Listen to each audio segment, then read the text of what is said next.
Welcome to another episode of PandaVision. I'm your host, Rob Winters, and today I am joined by Tony Valenti, who is our talent interview... No, that is not right.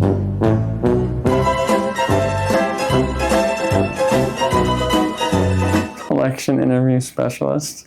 Who is our selection interview specialist, and that just made the blooper reel. All right, Tony, thank you so much for being here. Thanks for having me. And for fixing my flub. It's all good. So we share an office hallway, so I kind of get to listen in a little bit on, what goes on day to day. You definitely have what I would consider a job I can't do, but you seem very passionate about it, which I love. But a lot of people I don't think get to see, you behind the magic or behind the curtain. So what's something that, maybe other pandas would be surprised to learn about you? Well, I guess one kind of fun factoid, I'm a twin. I have a twin sister named Tiffany. She's 2.5 minutes older. And I was actually born with a tooth. So that's kind of like a fun fact that tends to either make people go interesting or hopefully not freak them out. That is kind of interesting that you actually were born with a tooth. So I like that you came out biting. See, they thought I was going to be a twin, but I was just born really fat. So my poor mother. Okay, so you are the first point of contact for almost everybody coming into Panda. Yeah. What is the secret, or what is it that it takes for somebody to actually get through you and, make it onto the team? Well, they have to have the drive for sales and the passion for sales, and obviously wanting to really help people, because that's what Panda's about, is helping people. So they have to check those boxes. They have to communicate well, present well. Would I open my door to this person I'm talking to? And then through a series of interview questions, I peel away some layers. But one that I really look for is someone who's an ideal team player. They're humble, they're hungry, they're people smart, and they're coachable and even enthusiastic. Because we need to kind of have all those embodied in one person. And I think they would probably be a really great fit if they can check all those boxes. Got it. And for a selection interview specialist, what does that all encompass? Is it just the interviews, or are you also having to go through the resumes, and what does it all entail? Great question. It's going through the ATS or applicant system, Breezy, looking at resumes. It's also doing some outsourcing on Indeed via Boolean searches and mining Indeed for some diamonds that might be out there in the rough. So that's usually like the first part of the process, is that. Then reaching out, scheduling a phone screen, or getting them on the phone and screening them right there, just to kind of make sure they're okay with the pay, responsibilities, day in the life, what it's like to be a BDR rep. And then from there, we schedule a video interview, and that's when I get to really see the person, see how they present, how they're coming off vibe-wise, and then just through the interview be able to kind of deduce, is this person a panda, or is this person not a panda? And of course, those who are not pandas, we refer to our competitors, I'm sure. No, just kidding. Very good. So I know you guys have recently added some AI tools Yep. to your process, which I think is very cool. Is that enhancing the process overall, making it easier or harder? What's that been like? Well, it's making it a lot easier, actually. It's been pretty cool. They apply, they get pinged to sign up for the webinar. Ryan does an incredible webinar for them, great slides.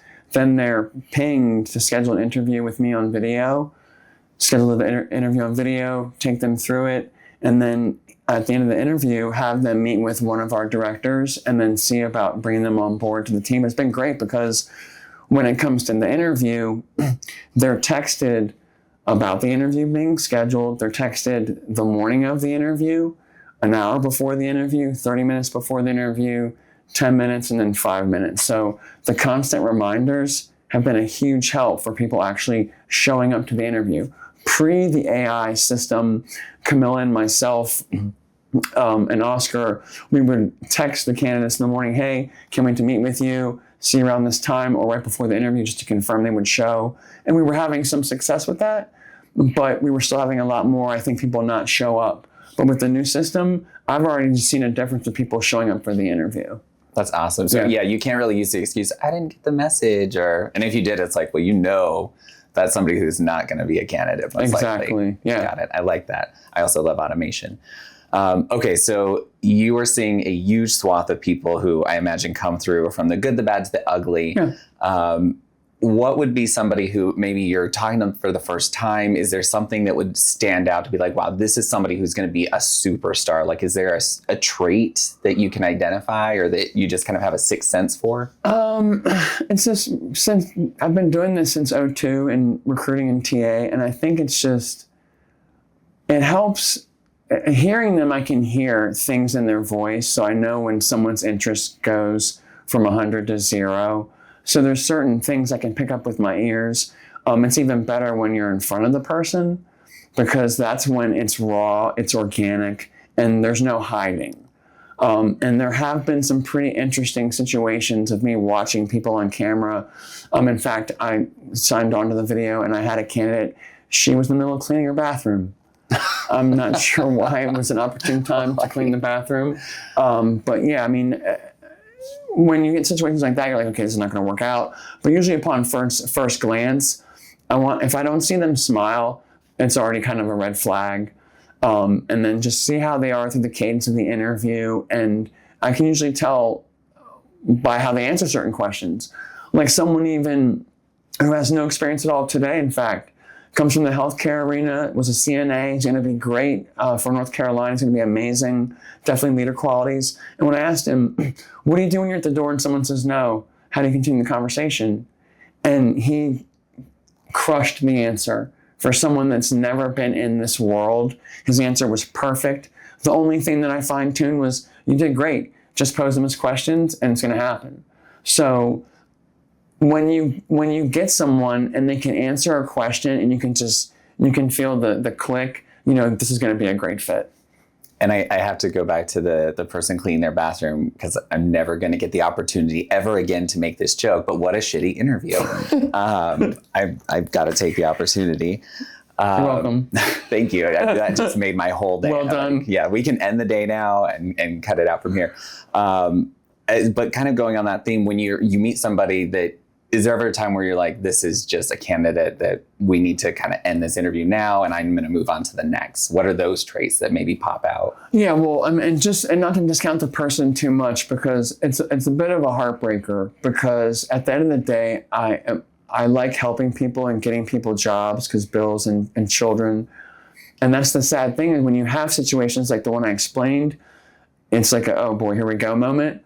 But then it's also, when I think about it, it's almost a parenting fail, because their parents or parent or whoever's raising them didn't go, hey, this is what you do for an interview. This is how you get ready, because my parents instilled that in me. So it is kind of a sad moment when you just see it just go right down, because it's like there's no recovering from it. Sure. You know absolutely. what I mean? But what you had asked me, yeah, I mean, there's usually there's things that'll happen that when someone doesn't give me enough context, if they're giving me an answer and I'm only getting like 8 words out of them, I'm like, oh boy.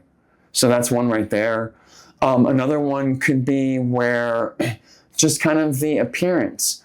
Again, it goes back to just that sad, systematic breakdown in society, where someone will show up with a white t-shirt you wear under a dress shirt. Mm-hmm. And it's things like that. It's like, and we tell people, hey, listen, it's an interview. We're business casual dress. So think of that for the interview, and think of that when you're out there if we hire you. And even conveying that, and one ear out the other, and then it's like, well, it's not going to probably work out.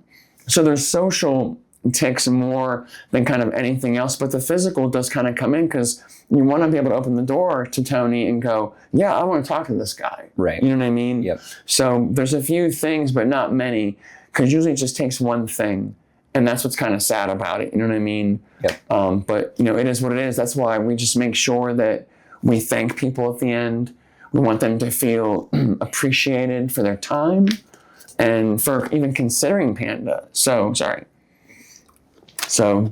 we make sure we give them as good of a TA experience from start to end. I love that. So, and you mentioned you've been in this space since 2002. Yeah. So I feel like you've actually seen a really wide trajectory of growth in this industry. And I'm thinking back to my own first job, it was very different. And my first job was in retail. Like, you walked into a store, you asked for a paper application, which was very nerve-wracking at the time, because you had to walk up to an employee who was already hired. Yeah. They were usually kind of bitchy.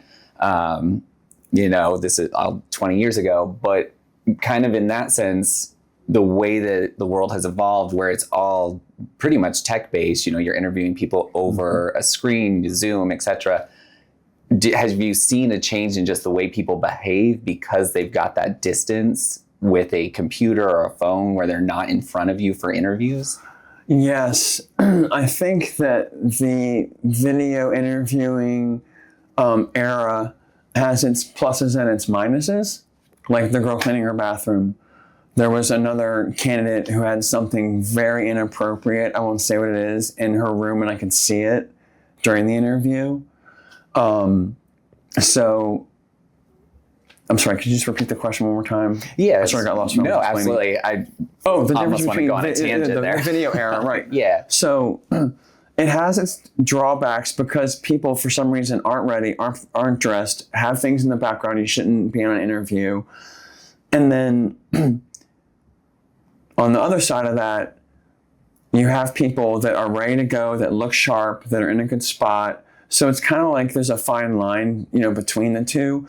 I think, though, again, going back to the different generations, Generation Z, unfortunately, is one that seems to fall more into that bucket of not being prepared, not being dressed right, poor eye contact, you know what I mean? And it breaks my heart for them because they're going to have a harder time. I think that when you bring someone into an office, I think it's a little better because when you're on video, you're only seeing here up. But when you're in front of someone, you see the whole body and you see every reaction and nervous tick. And you can kind of draw from a conclusion of, well, okay, it's probably not going to work out, or yeah, this is going to be great. But that's why I think in-person interviews are a little bit better sometimes because of that. Because being on video, when you can only see here up, what else is going on? Right. What's the rest of the story here? What's the rest of the painting? If you think about it from art, you know what I mean? I can only see this much of the Mona Lisa. What's the rest of it look like? Yep. So that's where I think the drawback is. But on the plus side, I think that with the AI coming in now, that's helping with people show up. And all the AI interviews we've had through the new system have not been bad. Like, there have been a bunch of people that have shown up that have done a really great job. So it's been kind of like a 60-40 kind of thing. Okay. I mean, hey, that's promising. Yeah. And so, because you never know where this podcast is going to pop up on Apple or in recruiting videos. If somebody's listening or they're watching this and they're thinking, I might want to apply, I might be interested in Panda, who is, maybe that good fit for a BDR type of role? Someone that has a passion for sales, a fire for sales, somebody that is getting into marketing, the college kids, the younger gen that have a marketing interest, marketing degrees, people that like talking to people, like helping people, like being on their feet all day. I mean, it is a door-to-door world out here, but it's one that can pay you just an incredible, salary and afford you an incredible living if you work hard. But people that like helping people, people that like talking to people, we need enthusiasm. I want to open the door to someone who's smiling. I don't want to open the door to somebody who looks like something bad just happened. People that make sure that they don't bring home into work and work into home. Those type of people. But and people that just have that go-getter mentality and they want to be that driving force and have a good career. And that's why I tell these people, hey, listen, I've been doing this since 2002. I've worked in a lot of companies for a lot of years. I don't job hop, but this literally is like the best company I've ever walked in day zero, from onboarding to being here for the first 3 months, and the support and just how nice everybody's been. And trust me, I've worked about every industry, so I know there are toxic cultures. There's managers, there's directors. You're just like, oh no, not again. But like here at Panda, like I haven't really experienced that. And it's been like a tremendous breath of fresh air. So that's, got me excited for the future, but also to share with people on the outside this is where you want to be. We will grow you. It's not lip service. If you give us 100%, we'll give you 1,000. And usually when I plant those seeds, they start to water and grow. And it's just all about, recruiting is selling. They're selling, and I have to sell to them that this is the place to be. And for those who are watching, we will have a QR code right here so you can scan. It'll take you to the career site. And for those who are listening, you can check the show notes, or you can go to pandaexteriors.com/careers to explore all the career options for you there. But before I let you go, I have to ask you this question. We are building a desert island situation. Okay. And this is mostly out of my own weirdness. The answer is yes. No, go ahead. So we have all 190 plus Panda employees. We've been stranded on this island. Either we shipwrecked or plane wrecked. You can pick your pleasure. Okay. So far, Todd is our scout. He is looking for a resort, which does not exist, sadly, because it's a desert island. Okay. And Tommy has decided he is going to be our leader and help give direction. With your skills and expertise, what role would you take in this situation? That's a great question. My first knee-jerk reaction was project manager, because then I can just sit back under the palm tree. But then again, I want to make sure that everybody's staying safe and doing their jobs to the best of their ability. So I think that I would probably take the role of I'm trying to think of a title for it. I mean, I don't think we need any recruiting function because we're all there together. So there's no. I mean, hey, maybe you're recruiting the people who are there, being like, "Hey, this is what you're gonna do. This is what you're gonna do." Yeah, I think I'd be there. I like helping a lot. I like helping people. My late Nana was a nurse, and I was pretty much raised by her, and I think I would definitely be helping everybody where I could and just offering a hand, no matter what it was, because that's what I saw in my Nana and how she helped people as a nurse. So I think I'd probably be down to help whoever with whatever would probably be my role. All right. So you're a handyman. Yep. Officially, I like it. Yep. All right. Well, I really appreciate you taking the time with us today. It's been a great chat. It's been awesome. Thank you. And for those who are going to tune in next week, be sure to get excited because we have Maddie from HR, and we're going to drill her on all things HR.